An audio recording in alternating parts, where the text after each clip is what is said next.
Today we're tackling a big topic every pianist runs into again and again. Ever hit a passage that just won't cooperate? Your fingers tangle, nothing flows, your arm gets tight, and your wrist starts to ache? The real culprit is often one simple idea: up and down. What is it? Why does learning it wrong actually hurt your playing?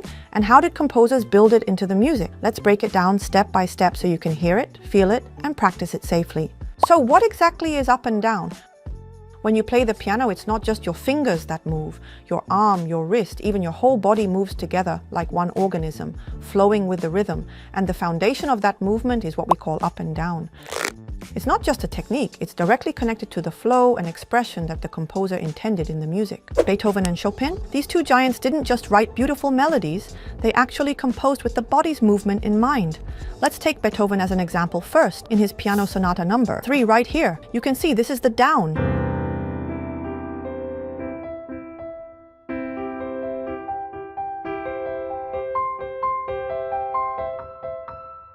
See? If it doesn't go down and goes up instead, it turns out like this.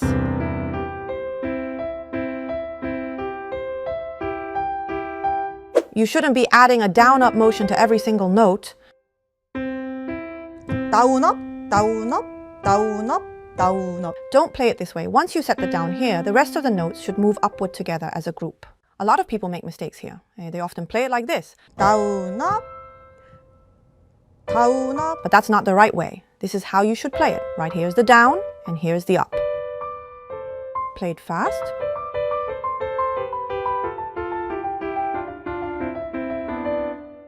So we really have to plan carefully where the down and up should happen and connect them smoothly. Let me give you another example. This one's from Chopin's Revolutionary Etude, and a lot of students make mistakes here, is to play one note, then do down up, then another note, then down up again. That's not it. If you start with a down on the first note, then it should go up and then back down again. When the tempo gets faster, it flows like this. The key is to group the up and down movements properly. But this up and down doesn't only happen in one hand. Sometimes it's divided between both hands. For example, in Beethoven's Sonata No. 2,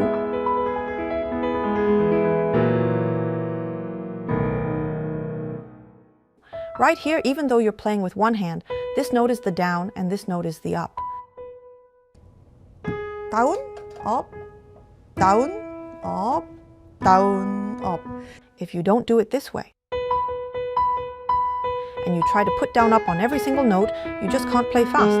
Once the tempo speeds up, it falls apart like this. That's why you really have to group the up and down properly. It's not just in one hand. Sometimes the up and down is spread across both hands. And the same goes when the line goes up. This note is the down and this note is the up.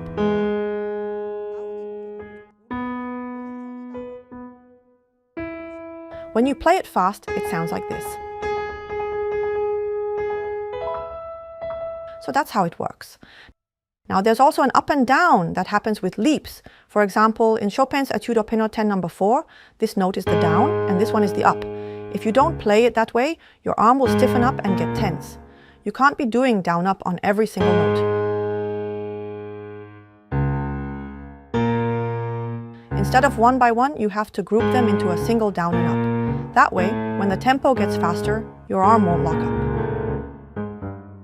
Leaps like this are where a lot of people really struggle because your hand can't quite reach. You end up doing down up on each note separately, but that's not the way. This one should be the down, and the rest within the line should all move as the up. If you don't group the up and down like that, you won't be able to raise the tempo. And if you try to force the tempo, your arm will just get tight again. Let me show you one more type. Earlier, the first note was the down and the second was the up, right? Well, sometimes it's the other way around. For example, in Mozart's variations on Twinkle, Twinkle, Little Star,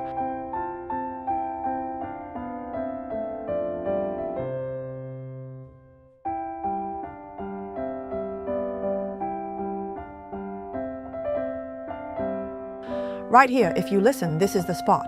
A lot of people make the mistake of playing the first note as the down just because it's the starting note.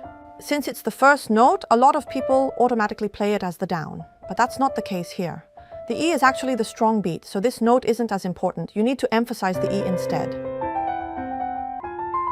Right? Same thing happens here. The C sharp is short and comes first. So many people treat it like the down and then play the D as the up, but that's wrong. It's the opposite. The D is the important note. So this C sharp should really be treated like a grace note. It's a short note that doesn't fall on the strong beat. And what's our strong beat pattern in 4/4? Strong, weak, medium, weak. But this C sharp isn't on the strong beat, it's not on the first beat. That's why in passages like this, the C sharp functions more like the up, and the D should be felt as the down. It's the same with Beethoven's Sonata No. 2. Right here, see this note? It should be played lightly, so that's the up. And this note is the down, the important one. This one should be soft, this one is the down. But a lot of people play it the other way around. They think they have to play it fast, so they end up adding too much tension. So you need to understand that there are passages where the up and down order is actually reversed. If the up and down isn't done properly, the performance quickly starts to feel awkward. Even though you're playing exactly what's written on the score, something feels off. The flow gets broken. And when that flow is off, your body reacts right away. Your wrist stiffens up, your arm feels heavy. That's actually your body sending you a signal telling you, hey, this isn't the right movement. But the problem doesn't stop there. Once your body feels uncomfortable, your fingers won't follow naturally. That's when, in difficult passages, your fingers start to get tangled and you hit a technical wall. And finally, all of this comes together and even affects your tone. The natural rhythm disappears and the same piece ends up sounding rough and stiff. So you really need to understand how important this is. Now the question is, how do you practice it? From now on, whenever you look at the score, remember that every note has a movement hidden behind it. For example, in this passage, which way should your arm be moving? The first thing you should check is the slur marking. Take Chopin's Etude 10-4. See here, it's all written under one slur, right? See here? It's all under one slur. But if you don't notice that, what happens is you do it down here and break it off. That's the mistake. Instead, it should be one continuous movement. Down, up. Then this part, again, it's one unit. Same here. And this one too.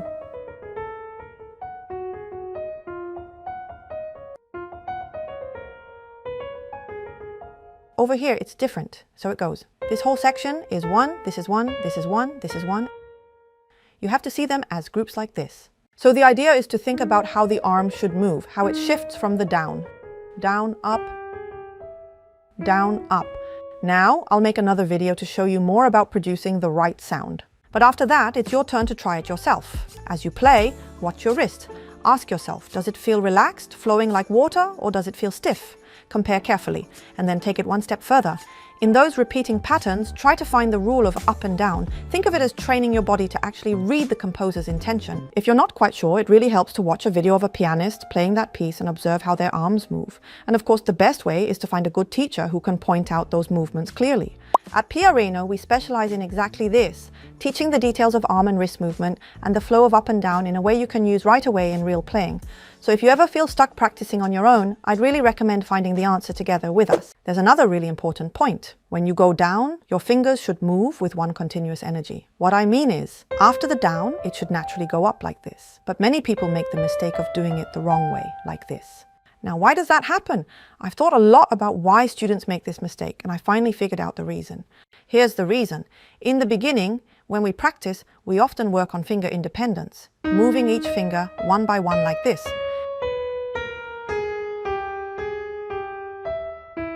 And of course, that's helpful because we do need independence. Without it, everything gets messy, your fingers collapse, and you can't play cleanly. So yes, those independence exercises are absolutely necessary. But once you've built that independence, the next step is different. You really have to start thinking about how to shape the movement and where the up and down should come in. The piano isn't just about finger exercises, it's about the whole body moving in harmony. Even centuries ago, Beethoven and Chopin were already writing with the body's natural rhythm in mind. Amazing, right? Every time I study this, I honestly get goosebumps at how brilliant they were. So next time you practice, remember this. Hidden inside the score is the flow of up and down. Once you discover it, your playing will instantly level up. And if you'd like to work on building your finger sense, make sure to check out the next video.